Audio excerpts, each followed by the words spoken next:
Bien, eh bien, nous allons continuer cet après-midi avec la qualité des formations vues d'ailleurs.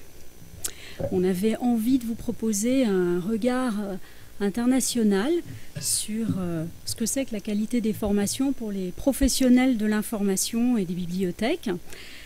Nous avons la chance d'avoir aujourd'hui parmi nous un collègue suisse et un collègue belge qui vont dialoguer. À ma gauche, Emmanuel Di Pretoro, qui est enseignant-chercheur en sciences de l'information à l'Université libre de Bruxelles. Je le laisserai se présenter un petit peu plus, de façon un peu plus développée. Et à ma droite, M. Stefan Hollander, qui est représentant pour la formation continue de l'association BIS, qui est l'association Bibliothek Information Schweiz, Bibliothèque Information Suisse. Ça marche dans les deux langues. Je vais leur demander de commencer, mais rapidement, hein, vraiment, ils savent qu'ils ont 5 minutes chacun, le temps est compté. Je vais leur demander de nous présenter très très rapidement la structure de la formation des professionnels de l'information et des bibliothèques, de manière à ce que nous ayons tous les mêmes repères, parce que certains d'entre vous sont peut-être familiers du paysage suisse ou du paysage belge, mais ça n'est certainement pas le cas de tout le monde. Qui veut commencer pour 5 minutes? À vous, Emmanuel. Ok, alors voilà, j'espère que je suis entendu même du bout de la salle. Donc la situation en Belgique. Il s'agit donc pour la formation initiale des bibliothécaires documentalistes d'un bachelier professionnalisant, donc des études qui durent 3 ans et qui existent donc dans 3 institutions de la Fédération Wallonie-Bruxelles, donc la partie francophone de la Belgique. Donc évidemment, je ne vais présenter que la partie francophone, même si je peux dire 2-3 petits mots de la partie néerlandophone. Elle est beaucoup plus facile à résumer en fait, puisque malheureusement, il y a de moins en moins d'institutions qui forment des bibliothécaires documentalistes dans la partie flamande du pays. Il n'y en a plus en fait. Il n'y a plus qu'une école, je pense, qui a encore une formation, mais les informations datent de 2017 et je ne suis pas sûr qu'elle va continuer parce qu'il était question qu'elle ferme effectivement. Donc actuellement, en Belgique, au niveau national, il y a trois écoles qui forment des bibliothécaires documentalistes dans une formation initiale de cours du jour. Il y a par contre 4 institutions qui forment des bibliothécaires documentalistes en cours du soir, donc dans des cours de promotion sociale. Donc ça c'est pour le niveau bac. Et puis pour le niveau master, il y a 2 institutions en Belgique qui forment donc un master en sciences et techniques de l'information et de la communication, donc un mastic, un à l'Université libre de Bruxelles et l'autre à l'Université catholique de Louvain, dont on a parlé tout à l'heure par rapport aux critères, à la réalisation d'un référentiel pour des critères qualité. Alors si effectivement j'ai travaillé à l'Université libre de Bruxelles, pour le moment je travaille à la Haute École Bruxelles-Brabant, qui est une haute école spécialisée, donc qui est l'équivalent de vos IUT, de vos instituts universitaires techniques ici en France, où on va former effectivement des bibliothécaires documentalistes en cours du jour. Et à côté de ça, on va également avoir un certain nombre de formations continues sous forme, par exemple, d'années de spécialisation. Donc on a une année de spécialisation qui est déjà en place, une autre qui se mettra en place l'année prochaine, en 2019-2020. Donc l'année de spécialisation qui existe déjà pour le moment, c'est une année de spécialisation en sciences du jeu et en ça va être difficile à dire. Pour former des ludothécaires, ça c'est plus facile à dire. Donc ça c'est une formation qui a du succès. Et l'année de spécialisation qu'on va lancer l'année prochaine est une année de spécialisation en gestion des connaissances et de l'innovation. Et donc là encore, j'aurai probablement l'occasion d'en parler plus tard sur le pourquoi, enfin, l'évolution d'un parcours de formation. Mais donc, c'était une enquête qu'on avait fait auprès de nos anciens pour savoir quels étaient le genre de formation qui pouvait les intéresser. Et une des choses qui était apparue était que la gestion des connaissances était un des sujets qui les intéressait. Et donc, c'est comme ça qu'on a fonctionné. Que dire d'autre par rapport aux hautes écoles et à l'université en Belgique? De plus en plus, chaque haute école ou chaque université essaye de proposer des services au milieu professionnel. Dans la haute école Bruxelles-Brabant, on fonctionne en créant des unités de recherche et de formation. Donc, ça crée un nom un petit peu pompeux. On a donc créé une unité de recherche et de formation en sciences de l'information et de la documentation. Et ces unités de recherche, en fait, permettent de donner des formations adaptées aux demandes qui nous sont formulées par un client, là pour le coup. Ça nous permet également d'intervenir sur des missions particulières, par exemple des migrations de SIGB, et ça nous permet également de faire de la recherche ou de nous lancer dans des projets impliquant des financements et impliquant des travaux d'études, etc. Et donc voilà un petit peu la situation en Belgique. Donc on a des formations initiales qui existent au niveau Bac Pro, au niveau Master, et puis à partir des questions auxquelles on va répondre tout à l'heure, vous allez avoir une idée un peu plus précise de la manière dont la qualité entre en jeu par rapport à tout ça. Voilà. Merci. Je me tourne vers vous, Stéphane. Je crois que vous avez quelques slides à nous présenter pour un petit point de vue rapide de la situation en Suisse. Merci bien. Comme vous entendez par mon accent, ma langue maternelle, ce n'est pas le français. Alors, s'il y a des imprécisions, c'est dû à mes capacités limites linguistiques. Mais justement pour commencer, la formation en information documentaire, comme on dit... Oh, pardon. En bas.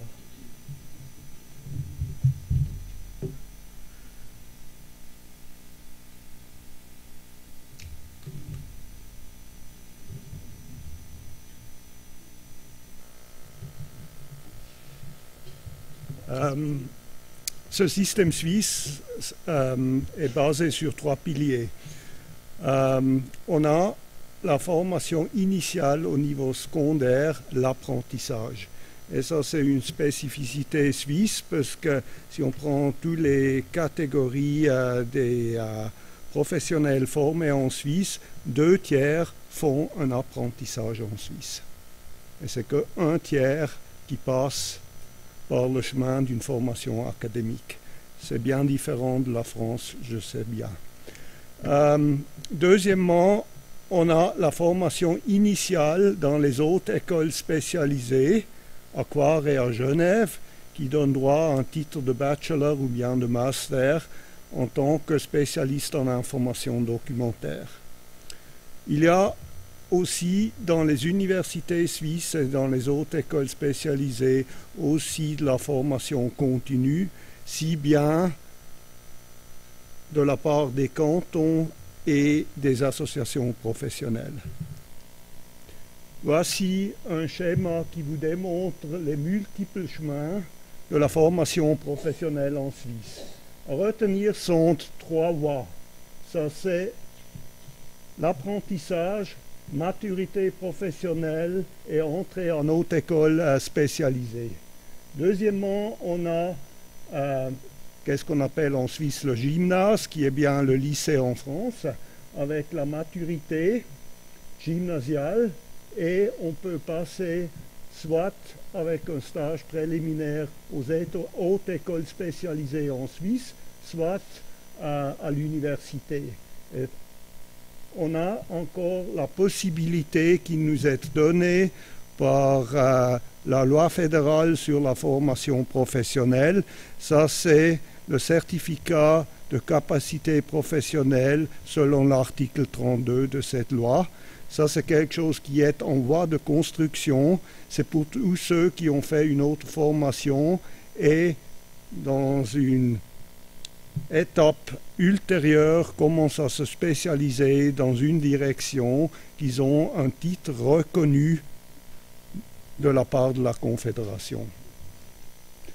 Voici le paysage suisse universitaire comme en France, avec l'exception que les universités en Suisse appartiennent au canton et pas à la Confédération, sauf deux exceptions. Les écoles polytechniques fédérales en Suisse, à Lausanne et à Zurich, ce sont des institutions au niveau fédéral. On enseigne dans 4 langues, français, allemand, anglais, italien, et puis vous voyez aussi une petite université au canton de Tessin, ça c'est l'université le plus récent qu'on a en Suisse. Les autres écoles spécialisées, là j'aimerais vous donner quelques explications. Ce type des écoles a été créé à la fin des années 90 suite à une initiative du Conseil fédéral qui est le gouvernement national en Suisse. Puis on a créé 7 régions des hautes écoles spécialisées. Donc il y a la spécificité que tous les cantons francophones sont regroupés dans une haute école spécialisée, la HESSO.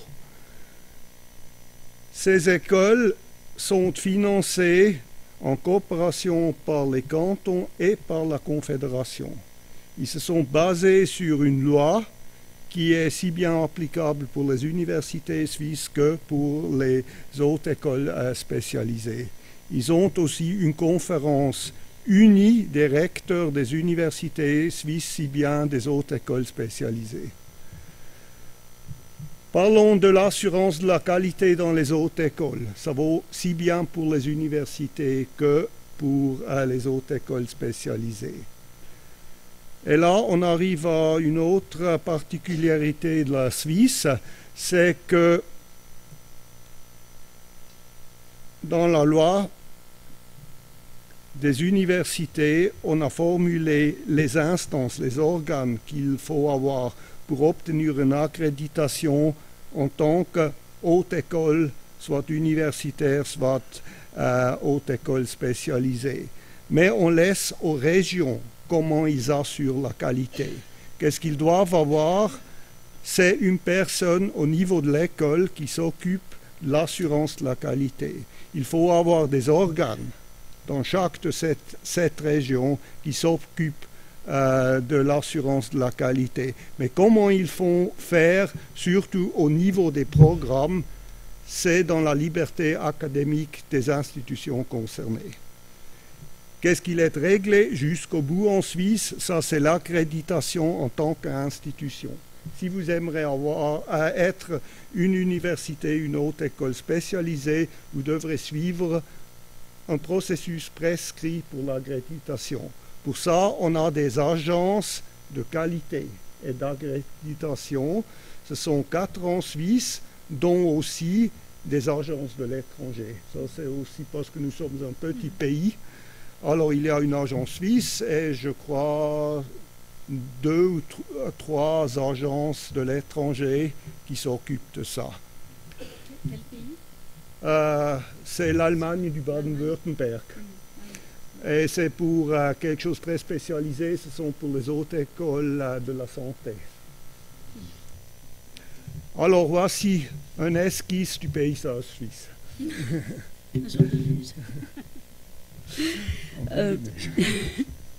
Je vous laisse peut-être la parole justement, donc vous avez parlé de cette assurance qualité, mais ensuite au niveau justement local, quels sont les critères que vous utilisez pour définir la qualité d'une formation et les attentes en matière de qualification? Alors, de ça, je pourrais parler une demi-heure jusqu'à ce que j'ai traité les 7 régions. Mais je prends peut-être par un exemple, je prends que la région qui vous êtes ou le canton qui vous êtes le plus proche, ça c'est Genève. Alors, Genève, dans chaque école, il y a un responsable de la qualité. Ils font un sondage chaque année par un questionnaire anonyme en ligne qui est rempli par les étudiants. En outre, les filières sont régulièrement réévaluées par une agence de l'extérieur. Et ça, c'est une agence suisse qui fait ça pour la HESSO. Et quand il s'agit d'ouvrir une nouvelle institution, ça, c'est tout un processus d'accréditation qui est aussi assuré par une agence extérieure. Et est-ce que vous avez quelques idées de critères un petit peu concrets que l'on pourrait mettre en avant, juste à titre d'exemple? Oui, par exemple, on évalue la forme, on évalue aussi la façon dont on fait les examens, on prend en considération les jugements des étudiants, on prend aussi en considération le jugement des experts de l'extérieur. C'est normalement une délégation de groupe, ça pourrait aussi un collègue de la France qui est y inclus dans une telle groupe, des pairs, on dit en Suisse, qui vont visiter cette filière et qui établit après coup un rapport sur l'effet qu'ils ont observé dans cette filière. D'accord, donc les milieux employeurs sont associés à ces comités d'experts. Au niveau d'apprentissage, oui.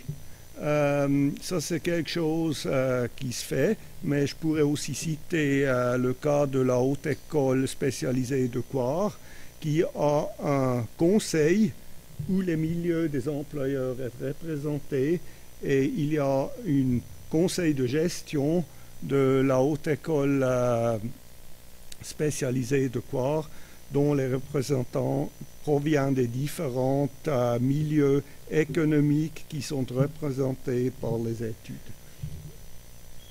Merci. Je me tourne vers vous, Emmanuel. Même question. Quels sont pour vous quels sont les critères qui sont utilisés en Belgique, peut-être sur quelques exemples, pour définir la qualité des formations aux sciences de l'information et des bibliothèques? Oui, donc en fait la Fédération Wallonie-Bruxelles, donc le pouvoir organisateur qui organise l'enseignement supérieur en Belgique, a créé une agence de l'évaluation de la qualité de l'enseignement supérieur, donc l'EQES, qui a rédigé une charte qui reprend 5 critères. Donc je vais vous les citer, mais très brièvement. Donc les 5 critères pour l'évaluation d'une formation, c'est donc qu'il y ait une politique une mise en application d'un projet de gouvernance et de qualité. Donc la qualité doit s'inscrire au sein même d'une institution de formation, pardon. Il doit y avoir également une adéquation, donc une pertinence de la formation, donc une adéquation avec le terrain. On demande également avoir une cohérence interne, donc la pédagogie, on parlait tout à l'heure d'alignement pédagogique, enfin tout à l'heure le matin d'alignement pédagogique. On attend évidemment que les professeurs mettent en place une pédagogie et alignent leurs pratiques pédagogiques. On va essayer également de fonctionner de manière efficace et d'être équitable du point de vue des étudiants. Et le 5e critère, c'est donc une réflexivité et une amélioration continue, donc une démarche. Donc on parlait de lean management, de Kaizen, c'est un peu dans cette pratique-là que ça s'inscrit. Alors ça, ce sont les critères qui sont proposés aux institutions, et ensuite cette agence d'évaluation de la qualité de l'enseignement supérieur va établir un calendrier d'évaluation de toutes les formations dont la Fédération Wallonie s'occupe. Et donc, typiquement, dans la haute école où je travaille, bien, on a de la chance, en quelque sorte. On va se faire évaluer l'année prochaine. Et pourquoi je dis qu'on a la chance? Tout simplement parce qu'on va pouvoir s'inspirer de ce qui s'est déjà fait. Donc, lorsque les évaluations ont été mises en place il y a maintenant à peu près une dizaine d'années, ça a généré évidemment de grosses vagues. Parce qu'on ne savait pas exactement comment ça allait être utilisé concrètement, on ne savait pas exactement quels étaient les objectifs politiques. on s'alignait avec ce qui était demandé au niveau européen, mais on ne savait pas exactement comment ça allait suivre. Et donc là, on a vu un peu ce qui se faisait maintenant, donc on va pouvoir s'aligner là-dessus. Et donc voilà, on va se faire évaluer d'ici peu, mais nos collègues à l'université, eux, se sont déjà fait évaluer, ils ont déjà eu une expérience plus complète, et donc ça nous permet de tisser des liens de cette manière-là. Et Stéphane nous disait que dans le processus d'évaluation en Suisse, les avis, les évaluations des étudiants, enfin des apprenants étaient prises en compte. Est-ce que c'est le cas aussi en Belgique, et sous quelle forme, de quelle manière? Alors ça, c'est quelque chose qui se faisait de manière indépendante du processus qualité. Donc chaque année, en fin d'année, les étudiants recevaient un questionnaire d'évaluation des enseignements qui était ensuite discuté dans différents organes de l'école. Les remarques en tant qu'enseignant, cette évaluation est rarement facile à prendre en compte, dans la mesure où les questions sont très générales. Il doit y avoir 5 questions. Il y a une possibilité de laisser des commentaires. Mais il y a très peu d'éléments concrets. Donc en fait, si je souhaite avoir des éléments plus concrets pour améliorer mes cours, eh bien j'ai la possibilité de faire mon propre formulaire à la fin de ma formation. C'est ce que j'ai fait au début de ma carrière de prof. J'ai fini par arrêter, non pas parce que j'étais devenu parfait ou que je ne voulais plus m'améliorer, mais c'est simplement parce que les étudiants devaient répondre à tellement d'évaluations. Donc ils avaient l'évaluation générale au niveau de l'école, puis il y avait plein de profs qui leur demandaient plein de formations, et donc ils finissaient par répondre ou de ne pas répondre tout simplement. Et donc la plupart du temps, j'essaye de laisser un peu de temps lors de la dernière séance pour essayer de discuter avec les étudiants. C'est finalement ce qui marche le mieux. Ou il y a une fête de fin d'année qui est régulièrement organisée. Et donc voilà, la confiance étant là avec les étudiants, ils n'hésitent pas à me donner un feedback qui soit agréable à entendre ou pas. Donc voilà, c'est comme ça qu'on fonctionne. Merci. Je vais revenir vers Stéphane avant de poser ma deuxième grande question. Justement, est-ce que vous avez de bons retours, enfin de bons pourcentages de réponses, je dirais plutôt, de la part des apprenants? Parce qu'on l'a vu tout à l'heure avec le retour de Noémie de l'atelier prise en compte de la formation du point de vue des apprenants. Souvent, c'est assez difficile de bien formuler les questionnaires d'enquête pour avoir des retours exploitables. Et Emmanuel le dit, hein, on le fait tous, on a vraiment du mal à avoir des retours. Nous, à l'ENSIB, on avait des questionnaires électroniques, et on est en train de revenir à des questionnaires papier pour essayer d'obtenir davantage de réponses. Est-ce que vous avez trouvé justement le bon questionnaire ou les bons questionnaires pour obtenir des réponses? Alors, dans mon passé professionnel, j'ai été confronté à 2 niveaux avec les évaluations.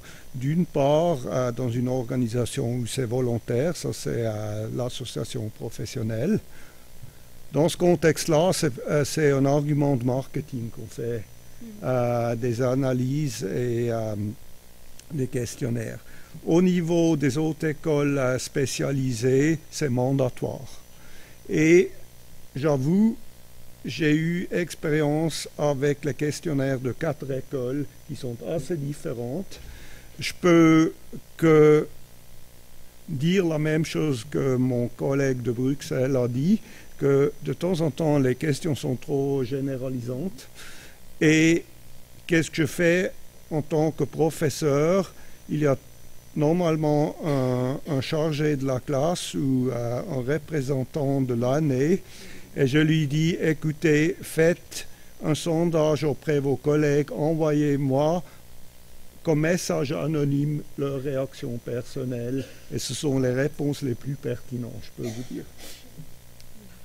Je vois que vous êtes quand même relativement comme nous d'ailleurs sur de l'empirique, mais on aura sûrement l'occasion d'y revenir un petit peu plus tard. Bon, on a vu ce matin avec les deux conférences le cadre réglementaire et juridique français, hein, qui est assez complexe en matière d'enseignement, en matière de qualité. Est-ce qu'il existe, de façon un petit peu plus précise, un cadre réglementaire, un cadre juridique de la qualité qui s'applique aux formations et notamment aux formations des professionnels de l'information? Peut-être Emmanuel? Donc oui, en fait, l'avantage c'est qu'on doit respecter les mêmes règles européennes. Donc les caisses que je citais tout à l'heure est l'émanation belge de ces réglementations européennes. Et donc pour décrire un petit peu la manière dont on a décidé de fonctionner en Belgique, en fait, lorsqu'on se fait évaluer, donc ce qui sera bientôt notre cas, le processus va se dérouler sur 2 ans. Durant la première année, on va faire une auto-évaluation et cette auto-évaluation va aboutir donc à un rapport. Alors la manière dont on réalise l'auto-évaluation est totalement libre. C'est nous qui faisons exactement ce qui nous convient. Donc il y a actuellement une auto-évaluation qui se fait dans une filière des collègues de la haute école, une filière qui forme des assistants sociaux. Et donc certains ont décidé de travailler avec des focus group, d'autres ont décidé de faire des interviews de professeurs. Enfin, peu importe les moyens, on arrive à un document qui est une auto-évaluation. Alors après, en parallèle à cette auto-évaluation, la caisse va choisir un certain nombre d'experts. Et ces experts, eh bien, ça pourrait être des collègues de l'ENSIB, des collègues de Suisse, ça pourrait être toute personne qui a l'expertise nécessaire pour comprendre le métier, mais comprendre également le métier de la formation, parce qu'évidemment, il y a les deux aspects qui rentrent en compte.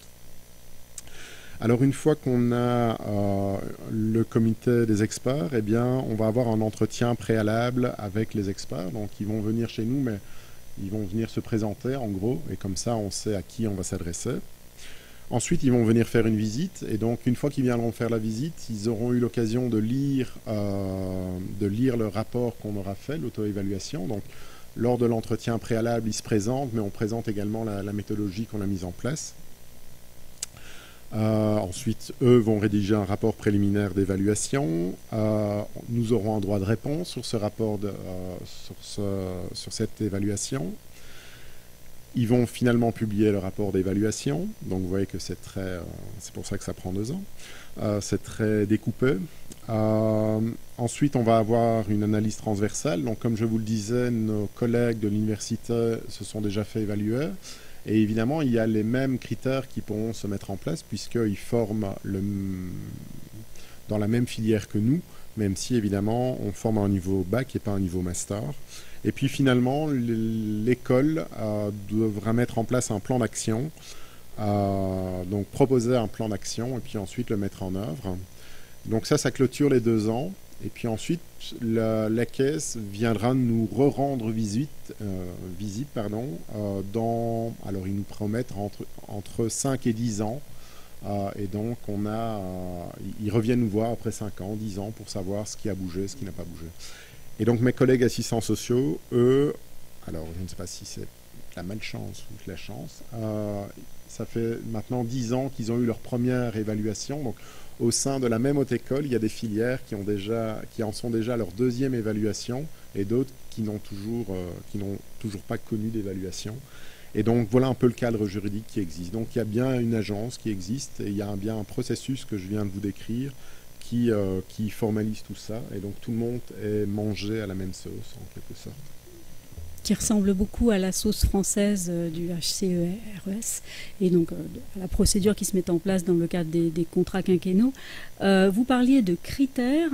Est-ce que vous avez aussi des indicateurs? Ce qui vient s'ajouter à cette démarche, on pense, c'est qu'il faut avoir défini un certain nombre d'indicateurs qui vont servir dans la procédure d'auto-évaluation dans la procédure d'évaluation par le HCERES, est-ce que c'est la même chose et est-ce que vous pouvez nous donner une petite idée de ces indicateurs? Alors, on a bien, donc il faut que je les retrouve parce que je ne les connais évidemment pas par cœur, pour ma propre santé mentale.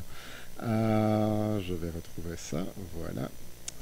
Donc on a effectivement un référentiel à caisse qui existe, et donc par exemple, par rapport au critère 5 qui était une réflexivité des améliorations continues, ils vont nous demander une méthodologie d'auto-évaluation, une analyse SWOT, des plans d'action, des suivis. Donc ils essayent de nous faciliter la vie en décrivant un peu ce qu'ils veulent, mais je n'appellerais pas nécessairement ça des indicateurs. Donc en fait, chaque institution s'approprie le processus d'évaluation selon un même cadre, mais de manière, j'ai envie de dire, légèrement différente. Et en plus, comme chaque comité d'experts est différent et qu'on n'est pas évalué systématiquement par le même comité d'experts, en fait, on a un cadre commun, mais il y a beaucoup de latitude à l'intérieur de ce cadre. Et pas de jalon non plus fixé à atteindre tel taux de réponse au questionnaire d'enquête, par exemple, pour citer des choses que nous avons dans le contrat et le projet de l'ENSIB. Non, on n'est pas Quelle aussi... chance. je ne suis pas sûr que ça soit une chance. Non, c'est beaucoup plus flou, souple. Alors moi, en tant qu'enseignant, je trouverais ça flou. Ça me ferait du bien d'avoir un cadre un peu plus strict. Ça doit être mon côté bibliothécaire, probablement. Mais d'un point de vue institutionnel, on constate de grosses différences, effectivement. Donc, typiquement, vous avez probablement un plan stratégique. Ma haute école n'en a pas. Et donc, du coup, je serais incapable, par exemple, de répondre à une question: quelle est la stratégie de ma haute école à 5 ans? Quelle est notre ambition? Je ne sais pas. J'espère d'être toujours présent, ça au moins je peux le garantir. On en est tous un peu là. Mais pour le reste, c'est un peu plus difficile. Donc c'est clair que pour lancer des projets, pour motiver des partenariats, ça m'aiderait à avoir un plan quinquennal. Bon. Oui, le plan, pas nécessairement appuyé sur des jalons. Quand on pose des jalons, on pose aussi une contrainte, et il est très difficile, c'est pour ça que je suis un peu... pas critique, mais je prends les jalons toute l'équipe autour de moi avec beaucoup de circonspection, parce que c'est très difficile de les construire. Il faut vérifier que on va bien évaluer tel aspect et que ce n'est pas un autre critère ou un autre phénomène qui va venir interagir sans qu'on l'ait vu au départ. Donc il y a quelquefois des jalons qui sont posés comme devant évaluer une action de formation, puis on se rend compte qu'en réalité on évalue aussi autre chose. Et là ça peut être un petit peu déstabilisant. Mais je suis d'accord que ça fixe un cadre. Et je vous passe la parole, Stéphane, pour le même type de questions. Oui, alors... il y a des régions, des autres écoles spécialisées qui ont des documents bien formulés. Je prends par exemple la HESSO qui a au niveau stratégique un plan qui est publié sur la page web. Vous pouvez le consulter. Les écoles ont des plans aussi en forme écrite qui sont formulés. Et naturellement, il y a les plans d'études des filières. Alors, pour l'accréditation, pour l'évaluation, le plan stratégique de la région et de l'école au niveau cantonal, c'est d'une grande importance. Et ça, c'est aussi réévalué de temps en temps de la même façon que vous venez de le décrire, je ne me répète pas. Au plus bas niveau, si vous voulez, le plan d'études, ça c'est vraiment volontaire. Et ça, c'est quelque chose où l'équipe en tant que telle doit prendre l'initiative de reformuler, de renouveler le programme et le plan d'études à leur propre initiative. Mais la façon de faire, c'est la même chose qu'en Belgique, sauf, je crois, les Suisses sont plus pragmatiques, ça ne dure pas 2 ans. C'est plus court. Et en France, il y a des lois qui viennent rythmer notamment l'évolution de la formation professionnelle. On en a une en préparation en ce moment, qui est en discussion au Parlement. Il y en avait une qui était parue en 2014 avec un décret de 2015 qui a fixé le cadre qualité de la formation professionnelle continue. Est-ce que vous avez aussi ce type d'outils législatifs pour construire, alors là peut-être on est plus sur la formation continue, mais est-ce que ça existe aussi en Belgique et en Suisse? Donc oui, alors évidemment, on complexifie toujours un peu les choses en Belgique. Donc c'est pas au niveau national évidemment, puisque l'enseignement supérieur n'est pas du pouvoir de l'État, c'est du pouvoir de la région. Donc c'est selon la langue. Et malheureusement, on oublie les germanophones. Donc c'est en fait la région, c'est le territoire. Mais donc on a les francophones et les néerlandophones. Mais donc oui, on a bien les décrets de la Fédération Wallonie-Bruxelles qui viennent régler tout ça. Le dernier étant également de 2015, qui a nécessité d'ailleurs une modification de la procédure d'évaluation, donc de la procédure d'évaluation qualité. Le contenu a été un petit peu adapté, a été amendé pour tenir compte de ce texte de loi. Mais donc oui, on a bien un vrai cadre juridique qui est présent, et donc aucune école ne peut éviter cette évaluation.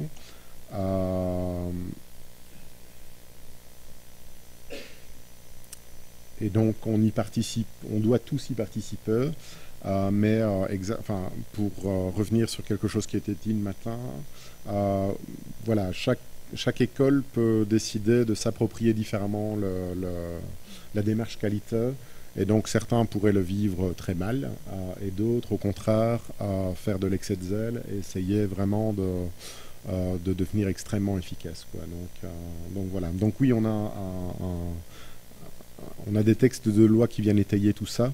Le non-respect n'est pas possible, mais il n'y a pas nécessairement de classement des universités, ou il n'y a pas nécessairement de classement des hautes écoles qui se fait. Il y a un classement des universités, mais pas des hautes écoles. Donc on est encore vraiment au tout début du processus, en fait. Oui.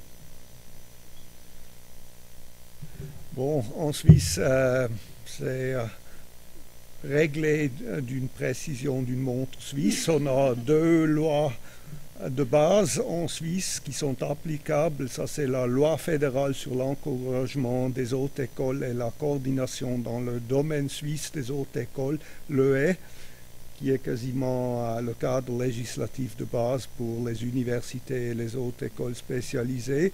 Et on n'a pas oublié pour l'apprentissage et l'école professionnelle.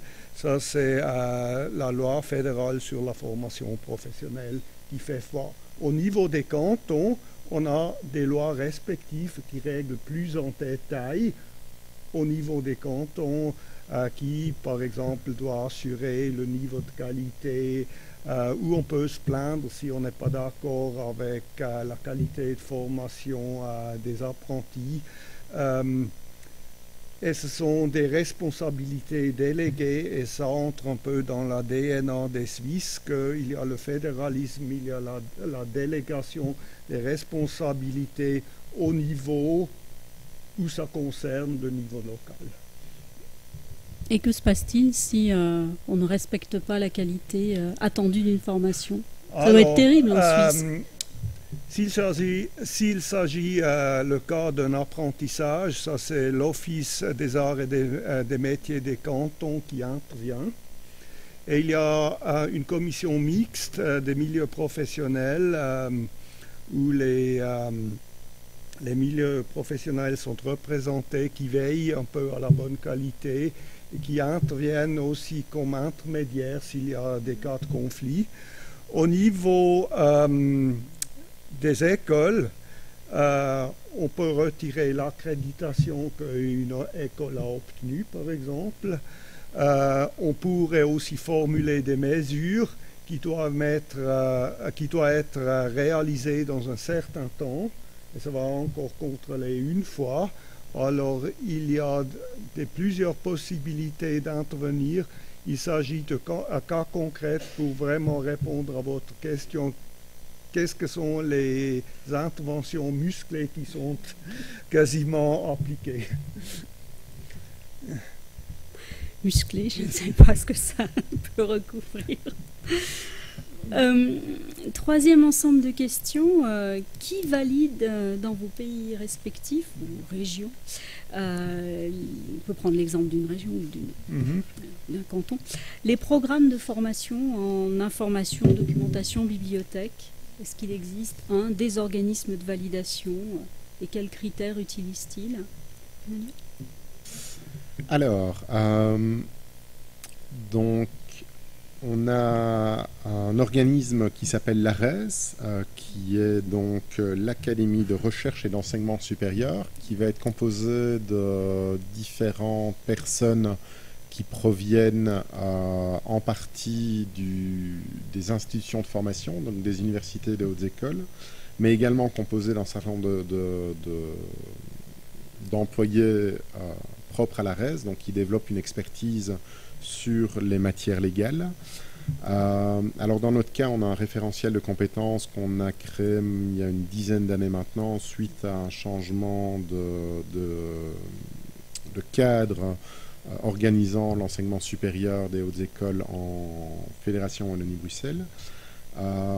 Alors c'est nous, donc les instituts de formation ont créé ce référentiel de compétences.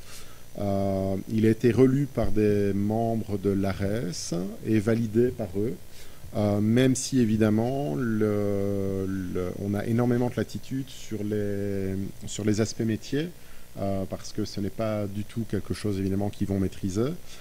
Mais par exemple, une des contraintes qu'on avait dû respecter, c'est donc on a 8 compétences dans notre référentiel de compétences. On nous en avait imposé 8 qui faisaient partie de ce qu'on attendait d'une haute école qui proposait un bac pro, un bachelier professionnalisant. Donc d'office, on avait au minimum 8 compétences. Alors à nous après de nous les approprier et d'en faire quelque chose qui soit utile à la formation de futurs professionnels de l'infodoc. Donc les compétences, même chose. Là, je devrais en connaître un peu plus parce que je les utilise en le cadre de mes cours. Mais donc oui, une compétence qui était imposée, c'était développer un esprit citoyen critique développer un esprit citoyen et critique et son esprit critique, tout simplement. Un autre exemple de compétences que nous avions proposé, c'était la gestion de projet, l'organisation de l'information, encore une fois pour les professionnels de l'infodoc, ça allait de soi. Et à l'intérieur de ces compétences, évidemment, on découpait la compétence en un certain nombre de capacités. Donc si vous avez déjà eu des formations en pédagogie, les compétences, les capacités, normalement, devraient vous être assez familières. Pour ceux pour qui ce n'est pas familier, dites-vous juste qu'on essaye de préciser des actions beaucoup plus précises, beaucoup plus faciles à mesurer. Encore une fois, si je vous demande d'évaluer l'esprit critique de quelqu'un, ok, ça va être très très compliqué.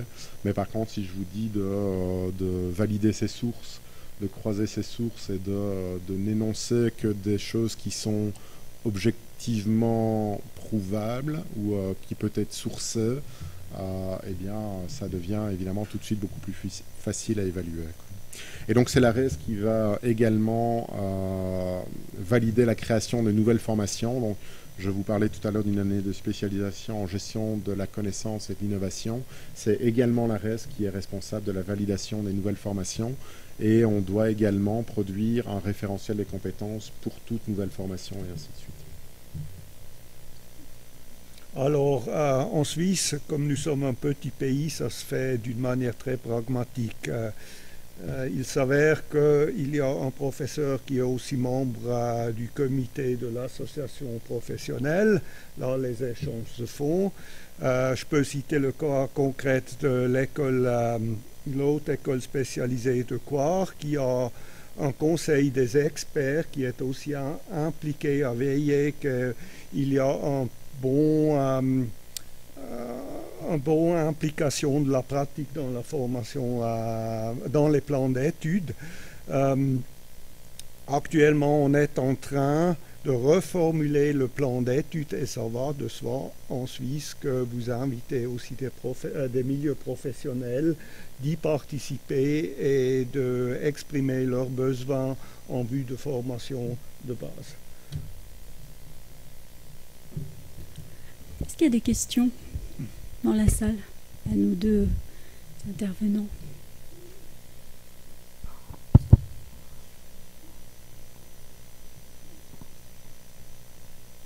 C'est juste après le déjeuner. Ouais. La salle dort.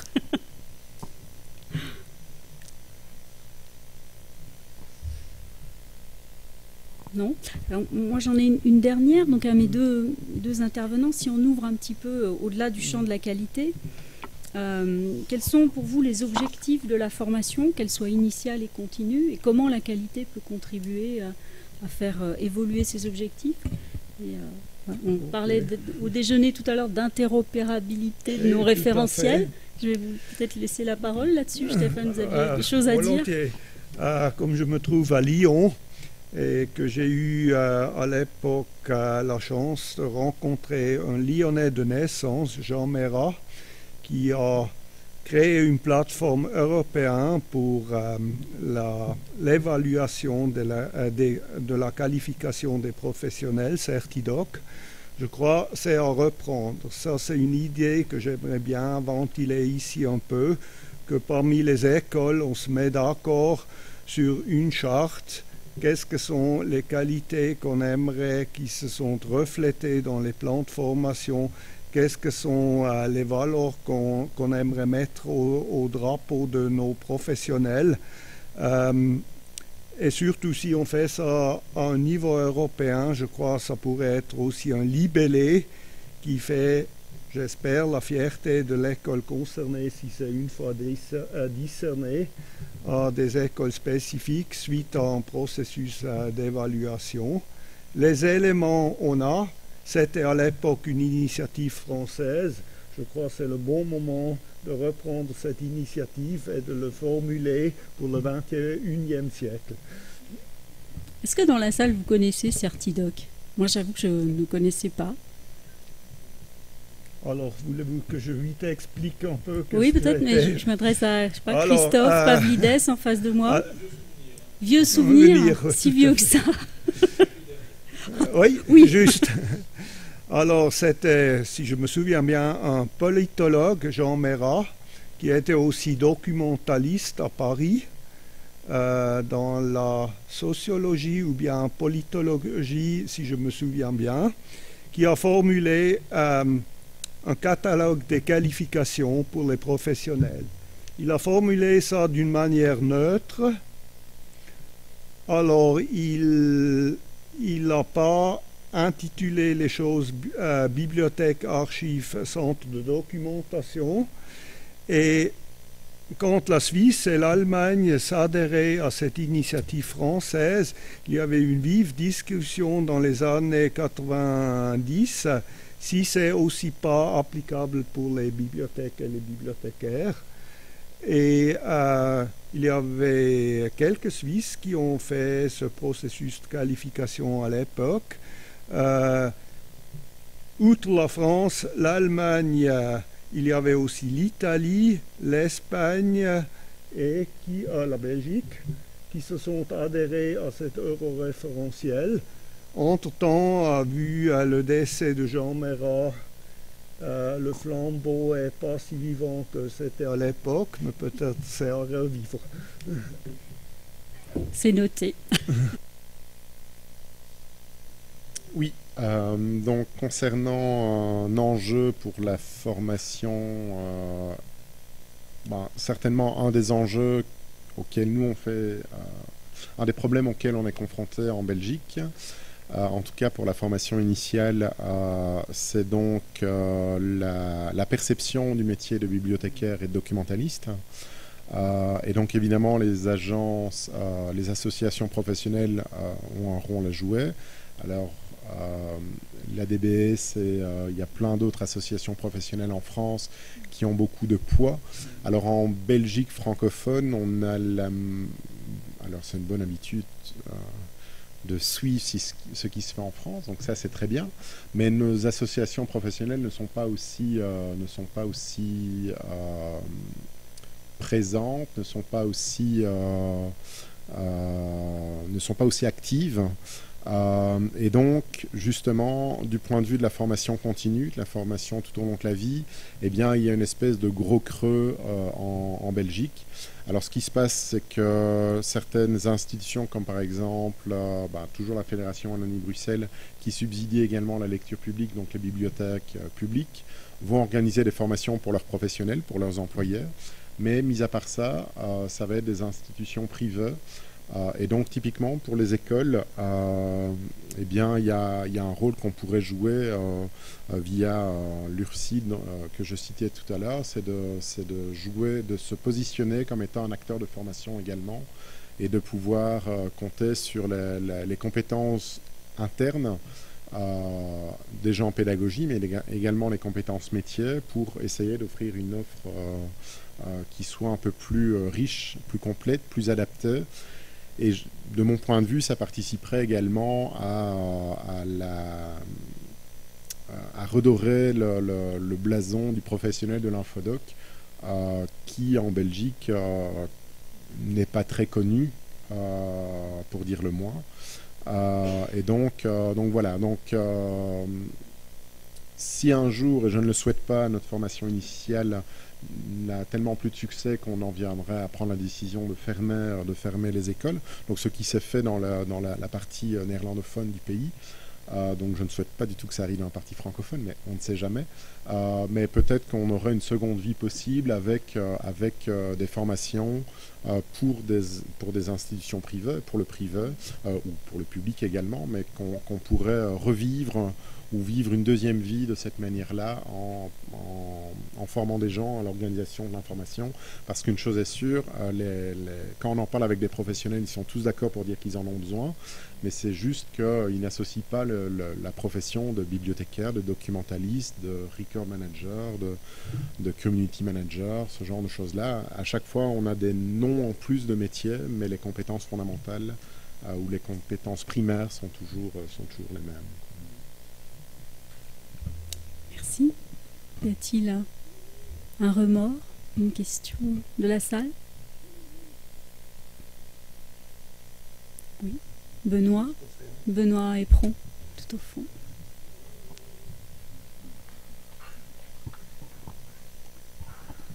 Moi, j'avais une question concernant l'évolution de l'offre de formation et notamment l'adaptation permanente aux nouvelles contraintes, nouvelles technologies, nouveaux métiers, etc. En France, on a une temporalité qui est le quinquennal, et donc ça veut dire que nos formations sont théoriquement figées pour 5 ans. Alors on peut changer ce qu'il y a dans l'intitulé d'une unité d'enseignement, mais elle reste, voilà, il y a quand même c'est quand même défini d'une façon un peu précise. Comment est-ce que vous gérez ça, et notamment, je dirais à 2 niveaux, à la fois intégrer les nouveautés, enfin les évolutions du métier, et l'autre élément, c'est anticiper. Les gens qui rentrent chez nous aujourd'hui, ils sortent dans 2 ans, et donc on aimerait bien qu'ils soient efficaces par rapport à leur environnement professionnel de dans 2 ans, qu'on ne connaît pas encore, mais auquel il faut qu'on les forme déjà aujourd'hui. Ça, c'est vrai, et je me trouve pleinement dans cette discussion-là, parce qu'en Suisse, un thème que vous pouvez lire dans tous les journaux, ça c'est la digitalisation.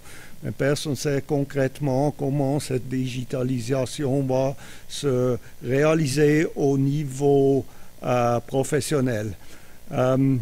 Il y a des groupes d'études. Je suis actuellement en train de revoir un plan d'études sous cet angle. Qu'est-ce qu'on devrait faire pour, comme vous venez de le citer, préparer nos gens qui sortent de l'école d'ici 2 ans, d'ici 3 ans, pour le milieu professionnel. C'est surtout par un certain pragmatisme que ça se fait. Je peux vous citer un cas concret.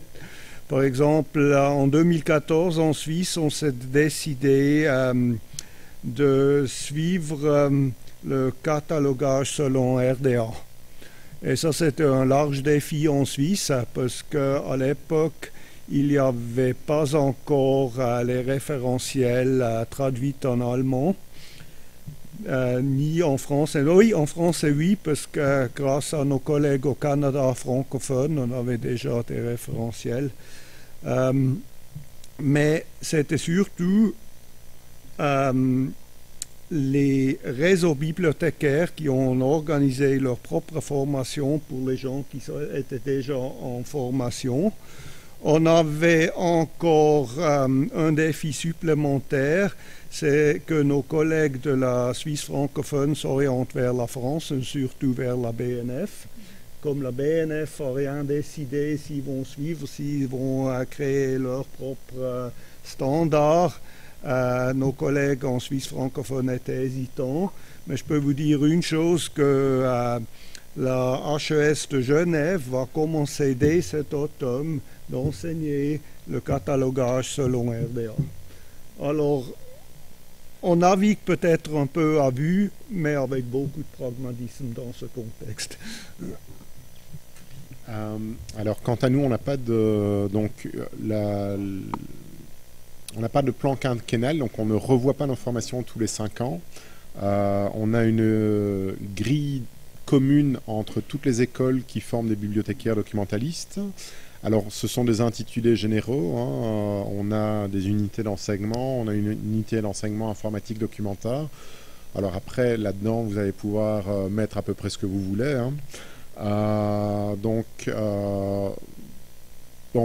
on a cette flexibilité-là. Donc, ce que je regrettais tout à l'heure quand je parlais d'un manque de structure, c'est qu'on n'a pas ce genre d'ambition de revoir tous les 5 ans notre formation, ce qui, moi, m'intéresserait beaucoup personnellement. Maintenant, ça veut dire que concrètement, dans mes cours, je me tiens au courant. J'observe également la BNF avec beaucoup d'attention. À défaut j'observe également la Bibliothèque royale en Belgique, qui lance également des projets, donc on observe ça avec attention. Et ce qui m'aide le plus, c'est de pouvoir parler avec nos jeunes diplômés et qu'eux me fassent remonter l'information de ce dont ils ont besoin, ce qui ne va pas, et ce genre de choses-là. Encore une fois, c'est assez pragmatique dans la manière de faire, mais c'est pas assez systématique à mon goût, dans la mesure où j'ai des informations qui sont très variables. Donc je vais avoir des anciens qui vont travailler en bibliothèque publique qui vont me dire que la catalographie, monsieur, vous savez, c'est mort. Nous, on fait plus de catalogue, on fait de la catalogue dérivée. Donc votre RD quoi? Non, ça, pas pour nous. Par contre, les animations, il faut pousser ça à fond. Et des animations avec des tout petits, des animations avec des enfants. Et de l'autre côté, je vais avoir un ancien qui va travailler comme consultant en document control et qui va me dire il faut absolument créer un cours sur le document control pour que les gens sachent ce que c'est quoi la traçabilité d'un document dans une entreprise, pourquoi c'est important pour les boîtes pharma, pour les boîtes, pour toutes les boîtes privées qui veulent avoir une certification ISO 9001. On parle souvent de gestion documentaire et les bibliothécaires savent bien ce que c'est, mais alors en Belgique en tout cas, il y en a beaucoup qui ignorent que la gestion documentaire, ça fait partie de l'ISO 9001, donc bien gérer ces documents, c'est une preuve de qualité. Et donc ça, c'est des choses... donc voilà, selon quel ancien je vais écouter, je vais avoir un son de cloche qui est tellement variable qu'il en devient très inconfortable. Et c'est pour ça qu'un plan quinquennal me semble plus intéressant, avec une démarche un peu plus systématique. Encore une fois, ce sont des avis personnels, et donc c'est toujours très difficile à manipuler. Mais effectivement, on essaye de faire évoluer les cours. Bon, si en catalogue, je suis toujours enseigné l'ISBD intégré, en 3e année, je vais vers des outils dont vous avez peut-être déjà entendu, comme Katmandou, OpenRefine. Donc on essaye d'aller vers de la qualité des données, et donc en fait de profiter de toutes les démarches que font actuellement la BNF et les communications qu'elle effectue autour de tout ça pour initier les étudiants à des choses en plus. Mais parfois, voilà, la grille de cours venant nous bloquer, on a parfois un peu de difficulté à laisser de la place pour des matières plus métiers, plus professionnelles. La culture générale étant encore très prégnante, donc les cours de culture générale étant encore très très présents dans notre grille de cours en Belgique, quoi. Si je peux conclure parce qu'on va avoir mangé la pause. De temps en temps, il y a aussi un événement de l'extérieur qui fait influencer le plan de formation. Par exemple, en Suisse, on sait qu'en Suisse alémanique, les bibliothèques universitaires, d'ici 2 ans, vont changer leur système bibliothécaire. On va passer de Aleph 500 à allemand sans vouloir faire de la publicité. Et ça va donner une suite des changements dans les plans d'études, j'en suis sûr. Et c'est sur cette initiative-là, et la semaine prochaine, j'y vais à Berlin pour le congrès des bibliothécaires. Demain, il y a à La Rochelle le congrès. Ce sont là où on doit être présente et on doit être à l'écoute qu'est-ce qui se passe. Et ça, on doit aussi intégrer dans ces cours. C'est ça, qu'est-ce que j'entends aussi d'un professeur un peu en alerte. Oui, donc en fait, les points de vue des métiers qui sont représentés par les associations, et ça fait le lien avec la table ronde qui va arriver sur les outils de la qualité en formation, qui sera animée par Gladys Donfier. Désolée d'avoir un petit peu dépassé notre temps. Je rends la parole à Julia et je vous remercie beaucoup tous les deux.